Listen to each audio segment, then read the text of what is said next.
Hello Eagles Nation, Vincent Foast here, and welcome to a Week 14 Eagles Chat. We're here at Eagles Chat, we get down right to the news you want to hear on your birds. But before we get into it, make sure you like and subscribe to the Eagles Chat YouTube channel, as well as following us on Instagram at Chat Eagles, where you can find daily updates on your birds, and you can also find our Instagram in the description of this video. But now let's get right into it, and the Eagles breaking news: clinch a postseason spot.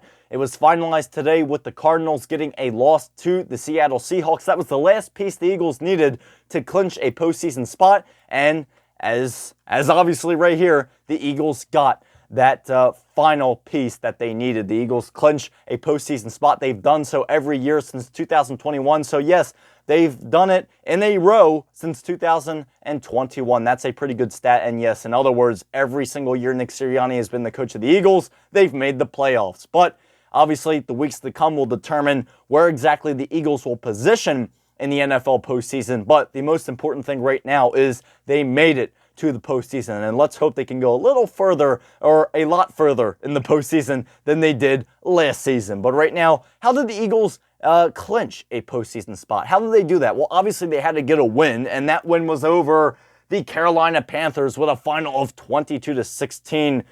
Yeah, now, what do I think about this win? What is my thoughts about this win here? Well, my thoughts are basically this. It's a win. I'm happy, I guess. I mean, I don't really know what I was watching for the majority of the time. It goes back to me for bringing out my saying again of a blood pressure medication company should seriously consider sponsoring the Philadelphia Eagles, because they can make a heck of a lot of money off of Eagles fans, especially my whole family, as I know our blood pressure was absolutely through the roof watching this game, as, man, it was absolutely rough, and it was anything but smooth. But hey, again, yay, I guess. The Eagles got a W. So this game does somehow, some way go into the W column, but man, it was not on both sides of the ball, not just the offense, but the defense as well. It was a rough game, but we're going to get into this Eagles Chat even more to see why this game was so rough. And we're first going to start off with a big reason of it, and that is Jalen Hurts' play. So, yeah, obviously, as you can probably tell from my tone, not exactly thrilled with the way Jalen Hurts has played. And, yeah, why should I? It was definitely not a great game at all. Now, don't get me wrong. There were some good plays that Hurts made. I don't want to say everything was bad, but a good portion of things were bad. But first, let's go over Jalen Hurts' stats. 14 out of 21 for 108 yards and 2 passing touchdowns. And for his running game, he had 8 carries for 59 yards and 1 touchdown. So, yeah, Jalen Hurts right now, the hesitation, it is absolutely just bringing him down more and more game after game. And by the way, this is not the first time the Eagles have struggled with the pass game. You look at last game, it wasn't the greatest for the pass game either. Now, don't get me wrong, last game was a heck of a lot better than this game, especially since, yeah, that makes sense. That is the Eagles for you. They play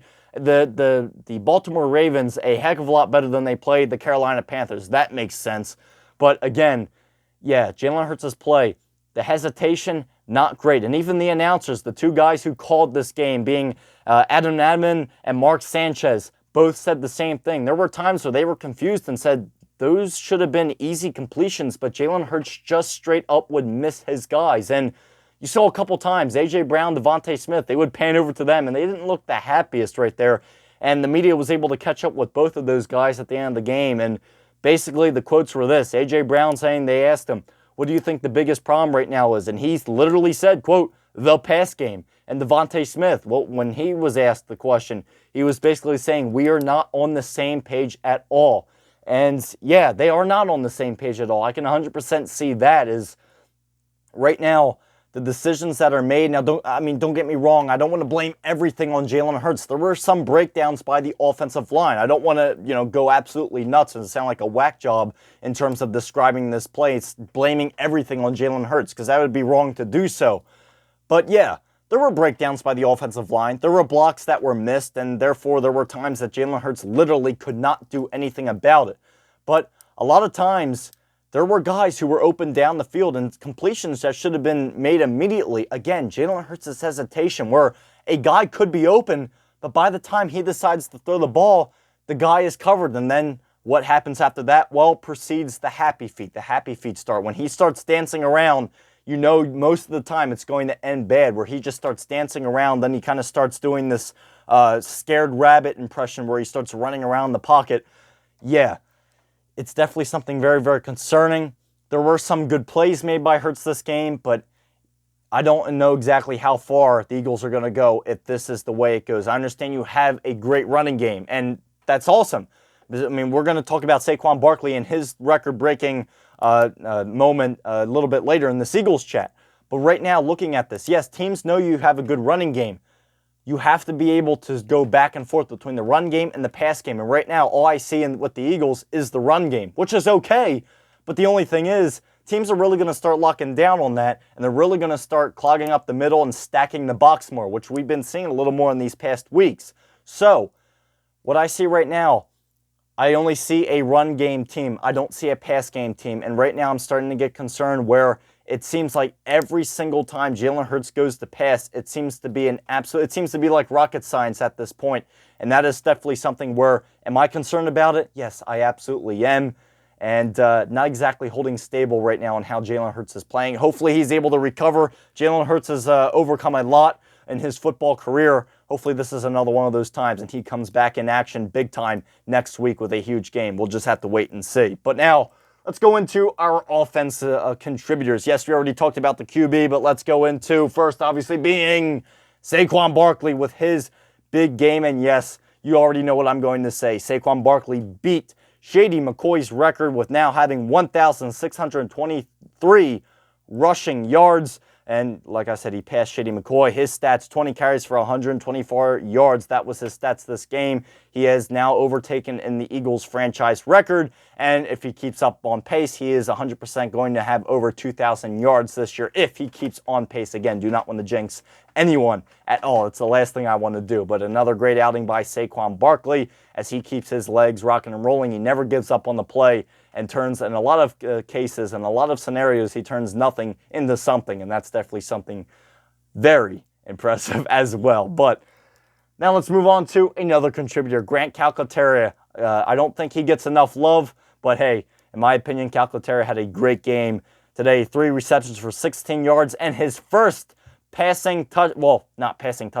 first touchdown reception. There we go, that's better. As an Eagle and in his career in general with Calcaterra getting that. Definitely something great to see. Obviously, Dallas Goedert being out with the knee injury, therefore opened it up a little more for Calcaterra. He had one heck of a game. And yes, congratulations to him on his first touchdown reception. Definitely something very, very nice to see, his first touchdown reception with the Birds. So that is definitely something very, very incredible. Obviously as well, Devontae Smith had a touchdown reception as well, so cannot forget about him. But the offense, yeah, it was another one of those slow games from the start. As usual, folks, the Eagles did not score a single point in the first quarter. It seems to be a normal thing now as they were starting to get out of it a couple weeks ago, but now have fallen right back into it again. So, yeah, that's another reason for concern, especially as they go into the postseason. And, yeah, I'm picturing the Eagles going up against teams like the Detroit Lions, guys like that, which leaves me a little concerned on their play. They need to play a full game, and right now I have not seen that at all, and that's something where it leaves me for a little concern, but we'll have to see how the Eagles do in the upcoming weeks. But let's move into the defense. Now I have 3 contributors on the defensive slide, on the defensive player of the game slide, I should say. First one being C.J. Gardner-Johnson, who had a hell of a game. He was all over the place. C.J., absolute tank today. 6 tackles, and one of those tackles being the absolutely big-time, huge hit in the first quarter where he basically sent that guy into the grave. If you want to check out that clip again, check out our Instagram. We have the whole play posted with replay on our Instagram page of that big-time C.J. Gardner monster hit. Man, it was huge, and it's definitely something where I think the guy is buried under the link right now because that hit sent him into ashes. He cremated the guy, and that's absolutely, it was absolutely crazy. But then, after that, not too long after that, C.J. Gardner-Johnson went down with a possible concussion. He was evaluated for the concussion, but then came back out. Then, he did get 1 interception. He got an interception, like I said. Then, he went down again, and it looked like he had another serious injury. Was checked out, but guess what? He came back onto the field. So, C.J. Gardner-Johnson had an incredible game was absolutely showing what strength is, as the guy was just, nothing was taking him off the field. He would get hit hard. He would get hit in the head. He would get, making plays like crazy, and still would go down, come off the field, get checked, and guess who would be right back out there for another play? C.J. Gardner-Johnson representing a strong man 100%. But now, moving into our next contributor, Zach Baun, who has made a home here on the Eagles Chat defensive slide. And yeah, looking at his stats, 11 tackles. He had 1 sack as well, getting good pressure on Bryce Young. And in general, being very consistent. That's been the name of Baun's game, and he has not failed at that one bit. He is the definition of consistency. He's been like that every single week for the Birds. And in my opinion, this is one of those guys that you have to re-sign immediately for the Birds, and I definitely think he was an incredible addition. And again, kudos to Howie on this pickup over this past offseason. But now, our final contributor is Nakobe Dean, who, what a surprise, he was all over the place as well. Nakobe Dean having 12 tackles, another guy where if you look at him from the beginning of the year till now, there was a huge change, and what a rebound for Nakobe Dean. He was hurt for the majority of the season last year, and came into this season absolutely lights out. Yes, the Eagles started to struggle a little bit on defense with their ability to tackle in the second half. Was not the greatest thing in the world, especially since their run defense seemed to slump down a little bit as well with their passing defense. But again, their secondary has got hit a little bit with the needle in terms of being hurt, have some injuries, have some backup guys in there. So yeah, that's expected to happen. But overall, to really focus on Nakobe Dean and to not get off topic, Dean had an incredible game. And of course, a guy that we do not have up here, but have to shout out Big Play Slay. He had some incredible plays at the end of the game, some incredible tips to help hold the Panthers off and help direct the Eagles to this 22-16 victory over the Carolina Panthers. But that's pretty much it for me, and this is the next meetup right here. The next meetup, I should say, for the Birds right here, the Battle of Pennsylvania. That will be in South Philadelphia at the Link for Week 15. That will be Sunday, December 15th. And hopefully the Eagles can tilt the state of Pennsylvania to the east side. Hopefully the east side of the state comes out on top coming up next week. Again, that will be at the Link. So, yeah, 2 teams that are close to the top right now. One being obviously in the AFC, one being in the NFC.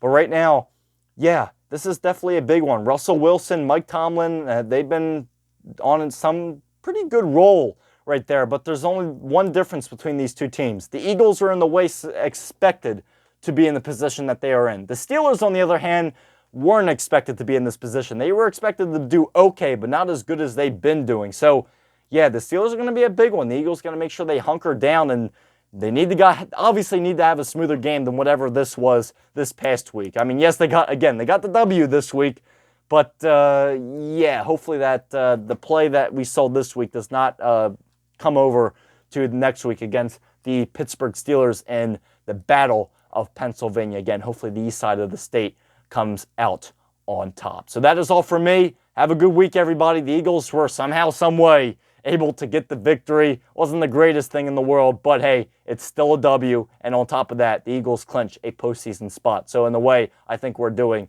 just fine. And hopefully the Birds can keep the winning ways going into Week 15. All for me, and as always, go Birds! Have a good week, everybody, and I'll see you back here next time. Have a good one.